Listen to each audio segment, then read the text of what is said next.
This song's been suggested many times over on my Facebook page, so today let's take a look at a free song lesson teaching you Foxey Lady by Jimi Hendrix, drummed by the legendary Mitch Mitchell. Here's some of what's coming up next.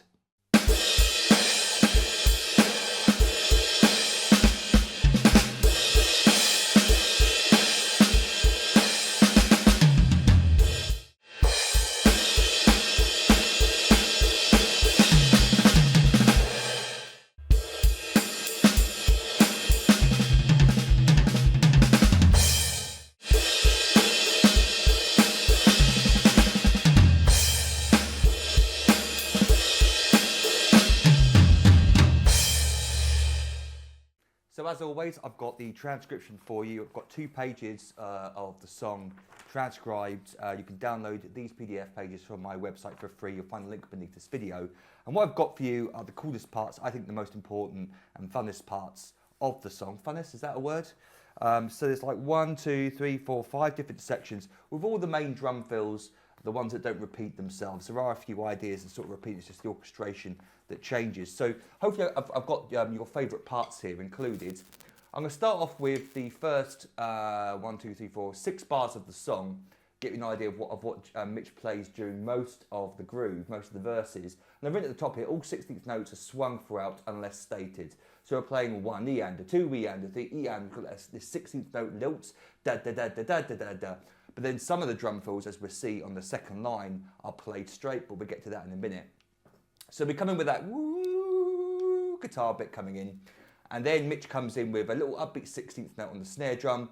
So left, right, right. So we get 1, 2, 3, and 4. 1 and 2. Snare and crash together on beats 2 and 4. 1 and 2. 1 and 4. He might be playing the ride cymbal on the and a beat 2 and the and a beat 4, but I don't think he is. I think he's leaving that space. 1, 2, 3, 4. Later in the song, when he's not crashing the cymbals, he is playing that and. But when you're playing the crash cymbal, he's leaving that space. So into the next line, the last line of line 1, the last bar of line 1, we get the same idea. 1 and 2. Then we get 3 ands, right, and then on the ands. So our first example of a triplet, 16th note triplets. And I've written the second note there on the snare drum as a ghost note, but really just think of it as going da-ba-da-ba, increasing in volume. And the bass drum's pumping 3 and 4 ands. So that first line, 1, 2, 3, 4, 1 and 2, a little slower.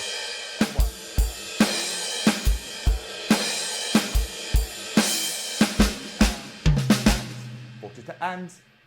Next line we continue with the same idea. The next bar we get 1 and 2, and then starting in the same place as the bar above it with the drum fill on the of beat 2, we're then going to play, I've written above it, note straight 16th notes. So we're going to play a 3 ands and then a 4 ands. So it's 1 and 2, no it's not. A 3 E and a 4 E and. It's a 3 E and a 4 E and. And when I play it up to speed for you, hopefully hear the difference between. Well, let me do it now for you. Let's play those 2 bars. First is swung.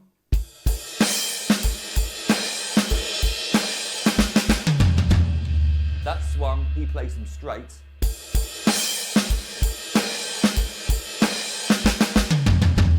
Hear the difference there. So then the third line is included because I wanted to give you an idea of the groove he settles into. So the first bar, just all on the ride cymbal, and then the second bar has his extra snare drum note on the E of beat 3. And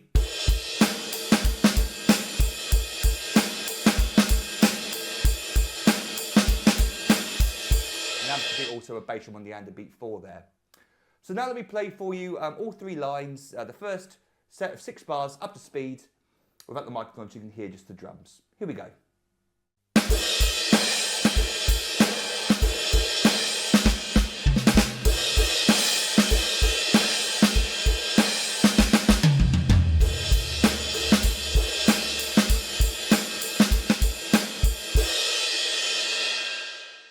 So So then at 39 seconds, we've got this new section where Mitch was basically laying down the snare drum on all 4 beats of the bar. The first bar starts with 1 and 2 and 3 and 4 and we've got a crash on beat 1, so no snare drum, but the snare drum plays on all the other snare, all the other downbeats with the bass drum pumping 8 tones underneath. Second bar starts the same, 1 and 2 and then we get another set of straight 16th notes, and 3 and 4 and. Very, very similar to the. But we have this extra high tom note on beat 3 instead of on the snare drum. So that's the only difference there. So 1 and 2 and again, I've noticed I've written above it note straight 16ths. So these aren't swung, these are straight 16ths. So those 2 bars together, 1 and 2 and 3 and 4 and 1 and 2 and there's the bass playing all the way through underneath. Next line exactly the same as the line above it, except in the second bar we get our first set of full beats worth of 16th note triplets. And Mitch does basically 2 things in this song. He either plays it as single strokes or he plays it as a 6-stroke roll, which we're going to cover later in the song. But this single stroke, you can use any sticking you like. I'm not 100% sure on the sticking that Mitch uses, but this sounds like what he's playing, goes around the kit nicely and it works. And hopefully you'll agree it sounds really cool, just like Mitch is playing. So from beat 3, we're playing a full set of 6 16th note triplets. So I'm just accenting the accented notes and then ghosting or playing quieter the other notes. So we get those 2 notes there are accented. The last note is accented. Then we're going to come down with another accent at the beginning of beat 4. And beat 4 is just 4 here, 2 there. So we get. Underneath it, the bass drum is playing the 8th notes. And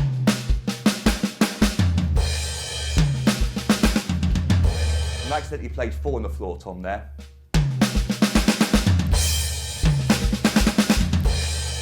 So I put the 2 bars together. 1 and 2 and 3 and 4 and 1 and 2. Notice how we had that little snare drum on the of beat 2 just before the first high tom on beat 3. So it's actually that little note there on the of 2 which is included in the drum fill if you like. Okay, let me play those 2 lines up to speed.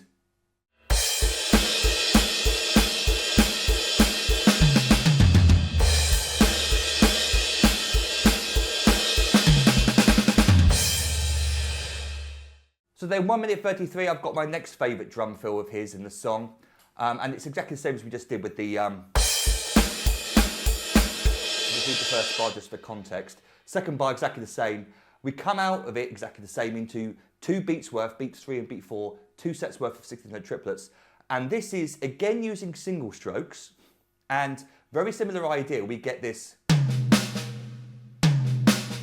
But then the third right hand, that right hand there is going to be doubled.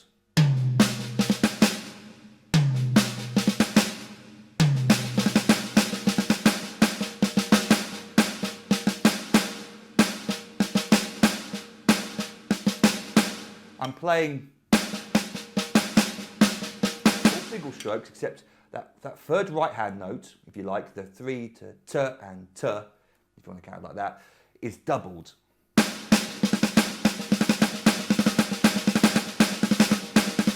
Mitch plays that a lot as well.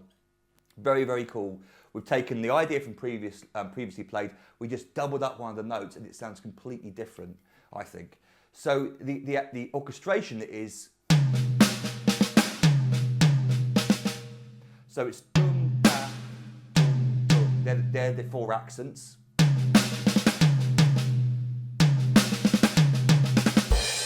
I think it goes back to the ride cymbal rather than the crash, but it might be a crash. So there's 2 bars together. 1 and 2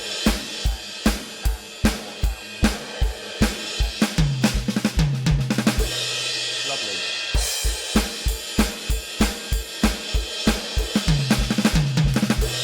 You've got to squeeze those right hand notes out, and they might sound a little bit choked if you're not a Mitch Mitchell. But that's the best I could do for you guys. That's what he's playing. I think it sounds awesome. So here's those 2 bars up to speed.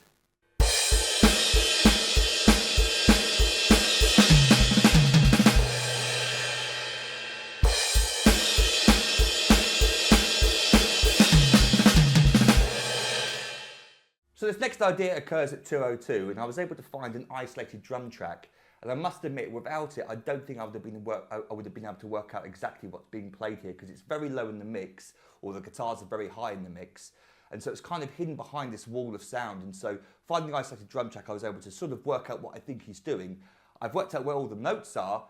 I'm pretty sure he's using this sticking. And what I think he's doing is he's now playing the 6-stroke roll, which, if you don't know, is right, left, left, right, right, left. That's how I've known the 6-stroke roll. Right, left, left, right, right, left. And you naturally get this accent on the 1st and the 6th note.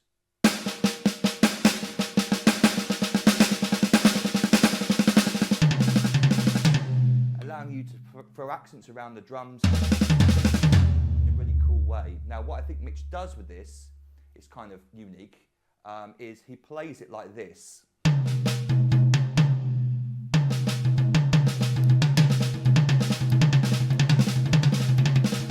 So the left hand is moving between the snare drum, playing that first left, and then the last accent up here. Playing right, left, left, right, right, left. The last time he does it, he plays that 3 times. Beat 4, though, is just single strokes. 1, 3, 2. 1, 2, 3, 4, 5, 6. So we get.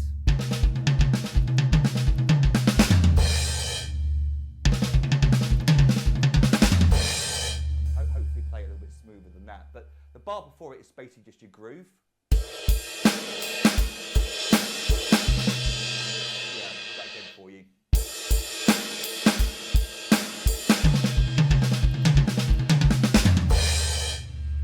Okay, now let me play it up to speed for you a couple of times.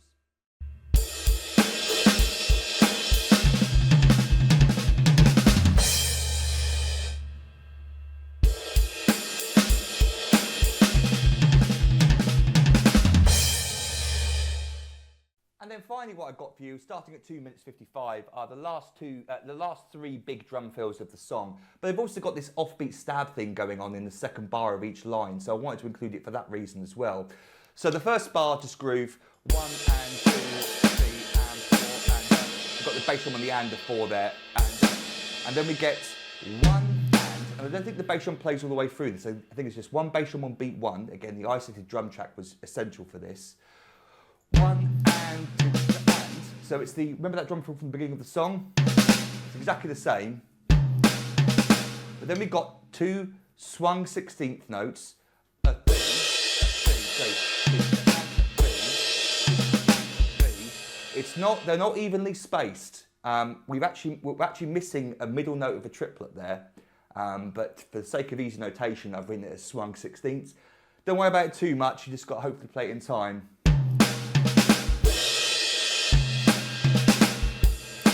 And it's a 3 and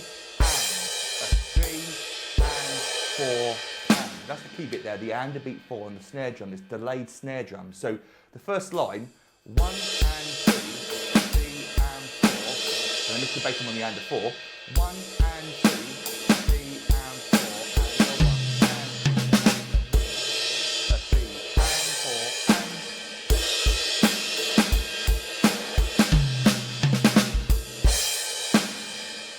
4 and 1 into the next line, which is exactly the same groove as the line above it. So we've got a little pickup note on the 4 going into a set of 2 triplets. The 6-stroke roll again, you could play it as single strokes, but again, remember I talked about the fact you naturally get these accents on the first and the last note, and it helps you to go down the toms for the last part. So this is what I think he's playing.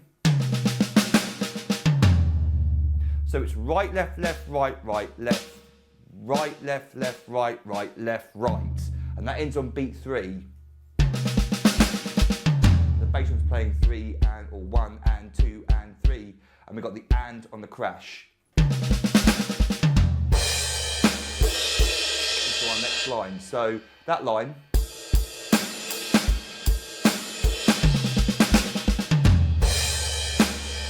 Then the last line, we got 1 and 2, 3 and 4. A really fast buzzed snare drum drag. I think that's what I'm hearing. And then this lovely little flam idea. And I don't think he uses more than 2 toms here. I don't hear a change in pitch. between 3 toms, just 2 toms. I might be wrong. I think he plays, this is definitely what he plays, it's just whether he plays it around more toms or not. 1 E and a 2 E and a 3. So it's just da da da da da da da da, but with a little on the of 2.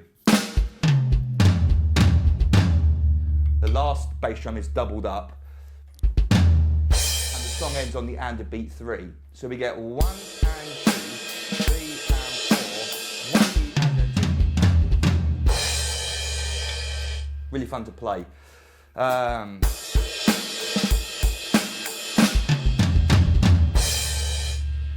So let me play for you all 3 lines up to speed.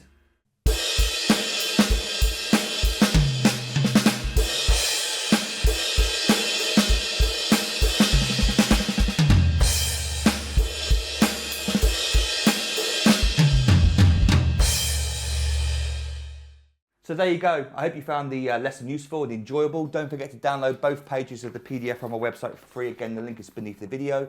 While you're over there, you might want to consider signing up to become an online member.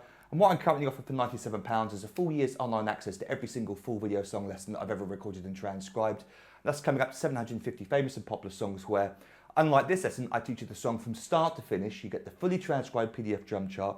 And I've got a couple of other Hendrix mini lessons. I don't think I've got any full Hendrix songs. They tend to be 3-minute drum solos. And so what I tend to do is take the best parts, Mitch's best parts from each of the songs, and do like mini lessons. So if you're a Mitch Mitchell fan, you'll find some stuff on the website already, and I'm sure I'll be adding more in the future. It's a popular request. As a thank you for signing up, I'll give you access to 3 ebooks I've written over the years containing hundreds of famous drum beats, fills and even drum solos from Mitch Mitchell, I'm sure. I give you access to hundreds more little videos teaching you even more famous drum beats, fills and solos. And then over the year of your subscription, you also gain instant online access to all the new material that I load for my members. And I record new lessons every week unless I'm ill or on holiday. So plenty of cool stuff to look forward to over the year of your subscription. But if you've got any questions about any of that, then feel free to email me, rob@drumstheword.com. And until our next drum lesson together, toodle pip and happy drumming to you.